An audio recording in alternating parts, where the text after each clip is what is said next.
thinks she's all that by showing off her new boyfriend on Insta, so I started dating her boyfriend's ex, and now we're about to get married. I, 49 meters, and my ex-wife, let's call her Karen, 50F, got divorced, and the straw that broke the camel's back was when I came home with a present for her for our anniversary, and she accused me of getting it from whoever I was sleeping with and threw it away. She didn't even open the present, which was a Tiffany & Co necklace she had looked at multiple times and expressed she liked. I talked to a divorce attorney after this, and we filed within a month, and she moved out. I told my attorney about this, and she wanted to know where she moved out as Karen wouldn't list her new address. It was revealed she moved in with her new boyfriend. Let's call him Jeremy, 50 meters. I actually knew Jeremy as our oldest kids had been in the same class since pre-K. I also knew Jeremy and his wife. Let's call her Taylor, 52F. Just got divorced right before us too. It took a little over a year to finalize the divorce since Karen couldn't agree to any terms. A few weeks after the divorce, Karen and Jeremy went public with their relationship on a luxury beach trip. Shortly after, Taylor sent me a friend request that I quickly accepted. I'll admit, at this moment, I was being shallow because she's undeniably attractive, and she messaged me right after. She asked if I had seen the post, yada yada yada, just small talk.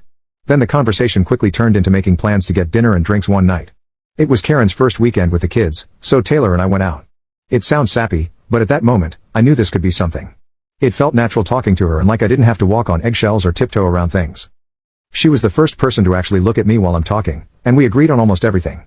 I invited her over after we left, and we had a few more drinks and watched a sappy love movie, having so much fun making fun of how unrealistic it was. Somehow, we finished a bottle and a half of wine, so I invited her to stay the night.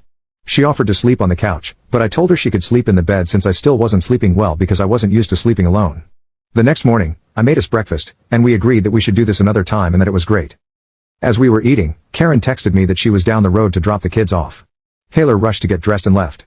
It felt terrible making her leave like that. And, of course, the first thing Karen asked about was if she saw Taylor's car coming down our road. I told her nope, and she dropped the kids off and left. That was 4 years ago. And shortly after that, Taylor admitted to me that she wanted a relationship, and I said yes. We kept it private all this time because it's really no one's business to know as long as we were happy together. We just celebrated our 4th anniversary, and beginning in November, Taylor started to hint that she wanted me to propose and wanted me to move to her farm in another town since she lived an hour and a half away. Our anniversary was December 1st, and she planned a surprise dinner with all our friends to propose to me. I couldn't believe that she really did all this for me.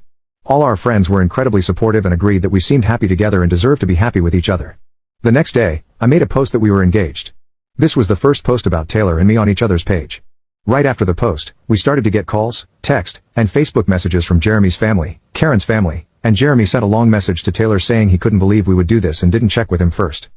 He said how insensitive it was to get engaged when we knew him and Karen were on a break because of the fighting. She ignored all his messages. That is, until we both got messages from my family saying we were crappy people for getting engaged in spite of Jeremy and Karen and how they no longer wanted to see my kids and wouldn't be attending the wedding. Taylor started to help me sell my house since she also works for a real estate company. We packed all my stuff up, sold all the furniture, and moved me into Taylor's house.